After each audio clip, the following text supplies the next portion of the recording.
दोस्तों, क्लासरूम में आपका स्वागत है। आज हम पढ़ेंगे नीति निर्देशक तत्व। संविधान के भाग 4 में डीपीएसपी या नीति निर्देशक तत्वों का उल्लेख है आर्टिकल 36 से 51 के बीच में। ठीक है, तो दोस्तों सबसे पहली बात, हमने ये जो प्रावधान है डीपीएसपी का वह लिया है आयरलैंड के संविधान से या 1937 के आर्य संविधान से। ठीक है दोस्तों, जब हमारा संविधान बन रहा था तब हमने मूल अधिकारों को बहुत ही व्यापक रूप में लेने की कोशिश की। ठीक है, 1947 से 50 के बीच में जब संविधान बन रहा था तो बहुत से ऐसे जो अधिकार थे, मूल अधिकार, वह उस समय की परिस्थितियों में संभव नहीं था कि वह राज्य या हमारे संविधान निर्माताओं द्वारा हमें प्रदान किए जा सके। ठीक है, तो ऐसे मूल अधिकारों को या ऐसे अधिकारों को हमने डीपीएसपी में शामिल कर लिया। डीपीएसपी में जो हमारे अधिकार हैं या जो राज्य को निर्देश है वे अवाद योग्य हैं। ठीक है, यानी न्यायालय द्वारा परिवर्तनीय नहीं है। राज्य को न्यायपालिका इस संबंध में निर्देश या आदेश नहीं दे सकती। ठीक है, राज्य को मजबूर नहीं किया जा सकता हमें इन अधिकारों को प्रदान करने के लिए। जबकि आर्टिकल 12 से 35 के बीच में जो हमें अधिकार प्राप्त है वह वाद योग्य हैं और उसके लिए न्यायपालिका राज्य को निर्देश देगी या दे सकती है कि वह राज्य को नागरिकों को ये मूल अधिकार प्रदान करे या उनका हनन नहीं हो, ये सुनिश्चित करेगी न्यायपालिका। ठीक है, तो ये फ़र्क है। जो मूल अधिकार हैं 12 से 35 में वे एक प्रकार के निषेधात्मक मूल अधिकार हैं, निषेधात्मक स्वरूप है मूल अधिकारों का। जबकि डीपीएसपी में जो हमें एक प्रकार के अधिकार हैं प्राप्त हैं या राज्य को जो निर्देश हैं वह सलाहकारी है। ठीक है, वह सकारात्मक स्वरूप है उनका, निषेधात्मक नहीं है। वह राज्य को सलाह के रूप में उल्लेखित किए गए हमारे संविधान में। वो राज्य को एक सलाह है कि राज्य ऐसा करे, राज्य का नैतिक उत्तरदायित्व है डीपीएसपी में जो निर्देश प्रदान किए गए हैं वो। ठीक है, एक लोक कल्याणकारी राज्य के स्वरूप को प्रतिलक्षित करते हैं डीपीएसपी में जो प्रावधान है वो। ठीक है, आइए देखते हैं क्या क्या डीपीएसपी में राज्य को निर्देश दिए हुए। चलिए दोस्तों, 36 में आर्टिकल 36 से 51 पढ़ेंगे। 36 में हमने पहले कई बार बात की है। आर्टिकल 12 मूल अधिकारों का जो पहला आर्टिकल है उसकी तरह राज्य की परिभाषा दे रखी है। ठीक है, इसलिए हम इसको एक बार वापस हम नहीं देखेंगे। सेम ही चीज़ें जो आर्टिकल 12 में है राज्य की परिभाषा 36 में, तो 36 बिल्कुल इजीली याद हो जाएगा। 37 में है कि डीपीएसपी में जो प्रावधान है वह अवाद योग्य हैं या न्यायालय द्वारा प्रवर्तनीय नहीं किए जा सकते। न्यायपालिका राज्य को इस संबंध में निर्देश नहीं दे सकती, राज्य को बाध्य नहीं किया जा सकता। ठीक है, तो ये प्रावधान अवाद योग्य है, तो बिल्कुल इजी वे में याद हो जाएगा। कोई भी ऑब्जेक्टिव एग्जाम हो तो हमें बिल्कुल आर्टिकल से कुछ क्वेश्चन पूछे जा सकते हैं, तो हमें ये ध्यान रखना जरूर है कि कौन सा आर्टिकल में कौन सी चीज़ दे रखी है। और जो मूल अधिकार और डीपीएसपी के जो आर्टिकल है बहुत ज़्यादा इंपॉर्टेंट है। इसमें 100% किसी न किसी बड़े एग्जाम में 1 या 2 क्वेश्चन पूछे जाते हैं। ठीक है, आइए देखिए 38 में राज्य को निर्देश है कि राज्य ऐसी सामाजिक व्यवस्था का निर्माण करने की कोशिश करेगा या सुनिश्चित करने की कोशिश करेगा। ठीक है, जिनमें 3 न्याय की स्थापना है, सामाजिक, आर्थिक और राजनीतिक न्याय, 3 न्याय। ठीक है, जिनकी बात हमने प्रस्तावना में भी की थी। ठीक है, जिनमें ऐसी सामाजिक व्यवस्था की स्थापना करने का प्रयास करेगा जिनमें 3 न्याय को सुनिश्चित किया जा सके। और 3 न्याय कौन से हैं? सामाजिक, आर्थिक और राजनीतिक न्याय। तो 36, 37, 38 में किस बात की गई है? सामाजिक व्यवस्था की। ठीक है, एक पॉइंट ध्यान में रखना, सामाजिक व्यवस्था और 3 न्याय, राज्य को निर्देश। ठीक है, 39 बहुत इंपॉर्टेंट है, बिल्कुल क्वेश्चन पूछे जाते हैं और हम कंफ्यूज होते हैं, तो इसको हमें समझना है, कैसे याद करना है। उसके सिवा कोशिश ये करने की आप इसको लिखकर याद करें, लिखें, पहले समझें और उस हिसाब से लिखने की कोशिश करें। ठीक है, आइए देखिए। सबसे पहले 39 के जो ये 6 पार्ट हैं अलग अलग है। ठीक है, फिर 39A अलग है। 39 के ए में पहले में लिखा हुआ है कि महिला और पुरुषों के लिए, महिला और पुरुष के लिए समान रोजगार अवसर, समान रोजगार के अवसर। ठीक है, राज्य उपलब्ध कराएगा, दोनों के लिए समान रोजगार के अवसर उपलब्ध कराएगा राज्य। फिर बी और सी को हम जोड़ के पढ़ेंगे। ठीक है, ये ध्यान रखना है। फिर ए और डी को हम वापस एक साथ जोड़ के ही पढ़ेंगे, ठीक है, कनेक्ट करके याद रखेंगे। बी में है राज्य भौतिक संसाधनों का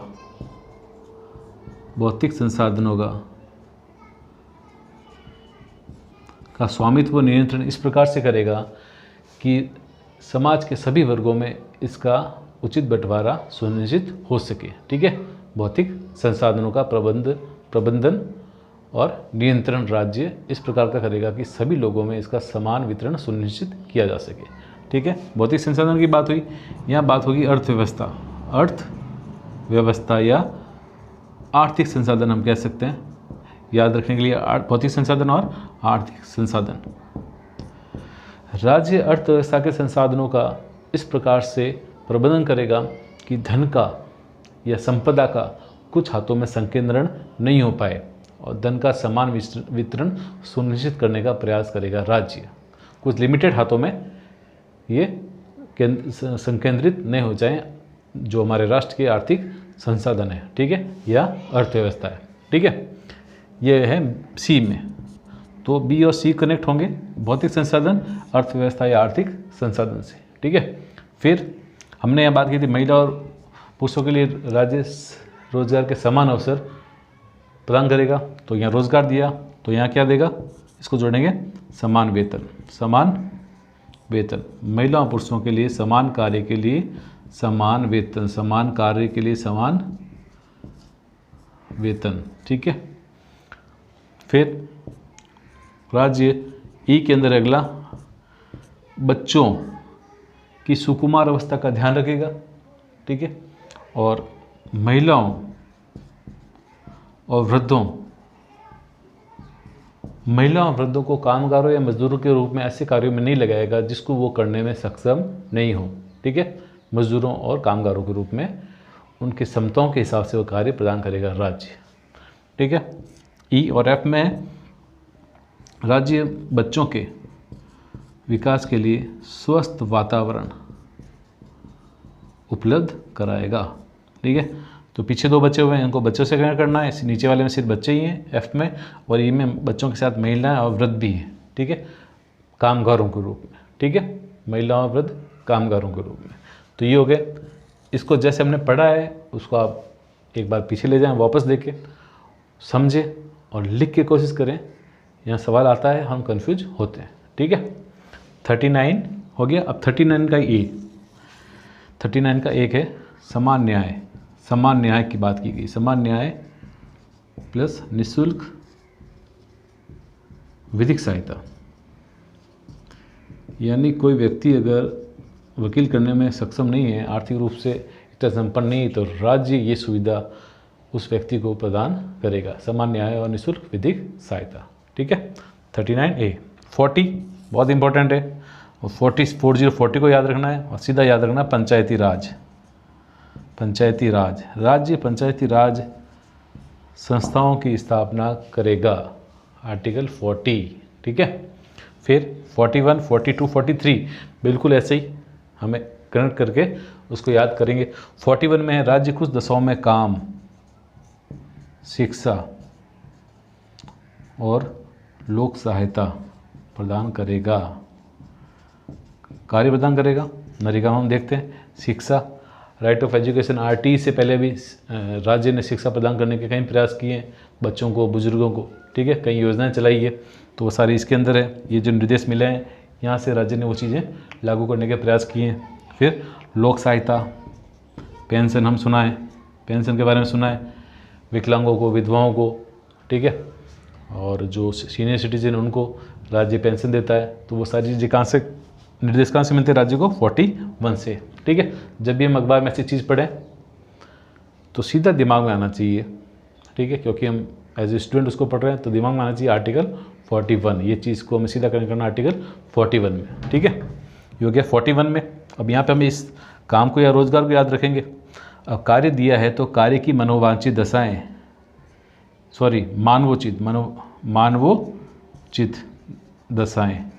ठीक है, मानवोचित दशाएं भी प्रदान करें, मानवोचित दशाएं, और इसी में आता है प्रसूति अवकाश, महिलाओं के लिए प्रसूति अवकाश, ठीक है। फिर 43 मानवोचित दशा दे दी, कार्य दे दिया। ये याद रखने की तकनीक है, बाकी काम के साथ शिक्षा और लोक स्वास्थ्य को भी ध्यान में रखना है। तो 43 में क्या है, 43 में है निर्वाह योग्य मजदूरी। अब क्या निर्वाह योग्य मजदूरी, अब क्या देंगे, मजदूरी देंगे। कार्य दे दिया, मानवोचित दशा दे दिया, अब निर्वाह योग्य मजदूरी प्रदान करेगा राज्य, ठीक है। और अवकाश भी देगा, कार्य करें तो अवकाश भी देगा। और निर्वाह योग्य में वही बात आ गई, महिला और पुरुषों के लिए समान कार्य के लिए समान वेतन, ठीक है। ऐसे कनेक्ट करके याद रखना है। जब भी आप ये चीज़ आर्टिकल याद रखें, एग्जाम में सीधे आर्टिकल से क्वेश्चन आ जाए तो कंफ्यूज नहीं होना है। अब आगे देखिए आर्टिकल 44, आर्टिकल 44 में समान नागरिक संहिता, यूनिफॉर्म सिविल कोड, ठीक है, जो कई बार चर्चा में रहता है। हम इस टॉपिक को बिल्कुल अलग टॉपिक के रूप में एक बार समझेंगे। एक बार इसको देख लेते हैं। 2 प्रकार के कानून होते हैं, फौजदारी और नागरिक। हमारे देश में फौजदारी कानून सबके लिए समान है, जिसमें मामले होते हैं राज्य वर्सेज व्यक्ति के, राज्य वर्सेज व्यक्ति, ठीक है। हम कोई भी किसी व्यक्ति को अगर मारते हैं, पीटते हैं, मर्डर करते हैं तो हम राज्य का कानून तोड़ते हैं, ठीक है। तो वो मामले होते हैं फौजदारी और राज्य वर्सेज व्यक्ति। लेकिन लोगों के जो आपसी मामले होते हैं व्यक्ति वर्सेज व्यक्ति, व्यक्ति वर्सेज व्यक्ति, ठीक है, विवाह, तलाक, शादी, ज़मीन जायदाद, ये मामले किसमें होते हैं, नागरिक मामलों में। सबके लिए जो फौजदारी कानून तो सबके लिए समान है, लेकिन नागरिक कानून सबके लिए समान नहीं है, ठीक है। तो आर्टिकल 44 में राज्य को निर्देश दिया गया है कि वह समान नागरिक संहिता की स्थापना करे या उसके लिए प्रयास करें। इसको टॉपिक हम एक अलग कक्षा में हम पढ़ेंगे, ठीक है। 44, अगला 45, 46, 47, 48 में ये 48A, फिर 49 और 50 और 51। 45 में है 0 से 6 वर्ष तक के बच्चों के लिए राज्य पोषण और प्रारंभिक शिक्षा की व्यवस्था करेगा। पहले इसमें प्रावधान था 6 से 14 वर्ष तक का। 86वें संविधान संशोधन 2002 के द्वारा 6 से 14 वर्ष तक के बच्चों के लिए प्रारंभिक शिक्षा और पोषण की बात चली गई है आर्टिकल 21A के अंदर, ठीक है। शिक्षा का अधिकार, राइट टू एजुकेशन। तो पीछे बचा 6 से 14 वर्ष में चली गई, तो पीछे 6 वर्ष तक के बच्चे बचे। अब इसमें बचे हैं 0 से 6 वर्ष तक के बच्चों के लिए प्रारंभिक शिक्षा और पोषण की व्यवस्था के लिए राज्य प्रयास करेगा। फिर 46 कमजोर वर्गों, महिलाओं और अनुसूचित जाति और जनजाति के लिए राज्य शिक्षा और रोजगार के लिए प्रयास करेगा, ठीक है, शिक्षा और रोजगार। तो 40 इसमें भी बच्चे भी अगर देखें तो सुकुमार होते हैं, कमज़ोर होते हैं। और इसके बाद में भी कुछ समाज के कमज़ोर वर्गों की बात की गई है। कमज़ोर वर्गों, महिलाओं को कमज़ोर वर्ग करने का मतलब ही नहीं कि वो कमज़ोर है, कहने का मतलब ये है कि लंबे समय से इनको अपने अधिकारों से डिप्राइव्ड रखा गया, अपने अधिकारों से दूर रखा गया, इसलिए यहाँ पर कमज़ोर वर्ग का उल्लेख है, ठीक है। कनेक्ट करके पढ़ना है। फिर 47 में क्या है, 47 में है लोक स्वास्थ्य, लोक स्वास्थ्य, ठीक है, और पोषण, लोक स्वास्थ्य और पोषण। राज्य नागरिकों के स्वास्थ्य के लिए प्रयास करेगा, स्वास्थ्य को उत्तम बनाने के लिए प्रयास करेगा। और इसी के अंदर है मादक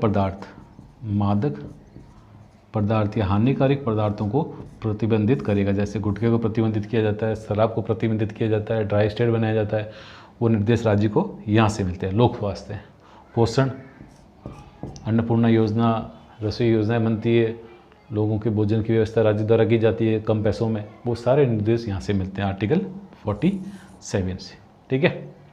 48 में है कृषि प्लस पशुपालन संवर्धन के लिए राज्य प्रयास करेगा, ठीक है।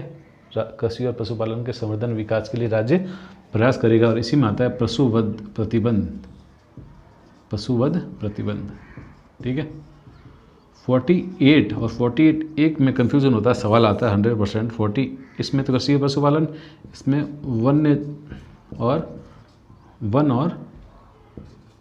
वन्य जीव संरक्षण या पर्यावरण संरक्षण। राज्य वन और वन्य जीव संरक्षण के लिए प्रयास करेगा। कन्फ्यूजन ये होता है कि कृषि किसमें है, पशुपालन किसमें है। तो 48 में कृषि और पशुपालन है और 48A में वन और वन्य जीव संरक्षण है। सबसे पहले हम किससे जुड़े हुए हैं प्रत्यक्ष रूप से, कृषि और पशुपालन से, तो वो 48 में है, ठीक है। और प्रत्यक्ष रूप से जुड़े हैं 48A से, वन और वन्य जीव संरक्षण से, ठीक है। थोड़ी दूरी है, तो इस हिसाब से हमें समझ के याद करना है 48A और 48 आर्टिकल, ठीक है। 49 में है राज्य राष्ट्रीय महत्व के स्मारकों, स्थानों प्लस वस्तुओं का संरक्षण करेगा, राष्ट्रीय महत्व के। फिर 50 में कार्यपालिका और न्यायपालिका, राज्य कार्यपालिका और न्यायपालिका का पृथक्करण सुनिश्चित करेगा, यानी कोई ऐसी स्थिति न बन पाए कि कार्यपालिका न्यायपालिका के जो कार्य है उनमें अवरोध पैदा कर रही है, या न्यायपालिका कार्यपालिका के कार्यों में अवरोध कर रही है, या उसके कार्यों को ओवरलैप कर रही है। इस प्रकार की व्यवस्था करने का प्रयास करेगा राज्य। ऐसे निर्देश है आर्टिकल 50 में, ठीक है। 51 में क्या है, 51 में अंतर्राष्ट्रीय शांति, राज्य अंतर्राष्ट्रीय शांति और सुरक्षा को बढ़ावा देगा, अंतर्राष्ट्रीय कानूनों का सम्मान करेगा, राज्यों के दूसरे देशों के साथ सम्मानजनक और सौहार्दपूर्ण संबंध स्थापित करेगा, और आपसी विवादों को, चौथा है, मध्यस्थता के द्वारा सुलझाने के प्रयास करेगा। और इसी के तहत मध्यस्थता वाले पॉइंट को ध्यान में रखकर हमारे नेहरू जी चले गए जम्मू कश्मीर के मामले को लेकर संयुक्त राष्ट्र संघ में, ठीक है। नैतिकता को उन्होंने पालन किया, नैतिकता का, लेकिन इस नैतिकता या इस निर्देश का पालन करके उन्होंने गलती कर दी, तो मध्यस्थता, ठीक है। 51, तो इस प्रकार हमने आज आर्टिकल 36 से 51 को देखा। कोशिश करनी है कि हम इनको कनेक्ट करके समझना है, याद रखना है, कुछ इंपॉर्टेंट है उनको हमें लिखना है, ठीक है। ऑब्जेक्टिव एग्जाम में 100% मूल अधिकारों के बाद में डीपीएस में से क्वेश्चन पूछे जाते हैं, और वहीं से पूछे जाते हैं जहां हम कंफ्यूज होते हैं, तो इस बात का विशेष ध्यान रखना है, ठीक है। कोशिश करें इसको लिख के याद करें, समझ के याद करें। आज के लिए इतना ही। अगर आपको वीडियो पसंद आता है तो लाइक कीजिए और शेयर कीजिए, ठीक है। धन्यवाद।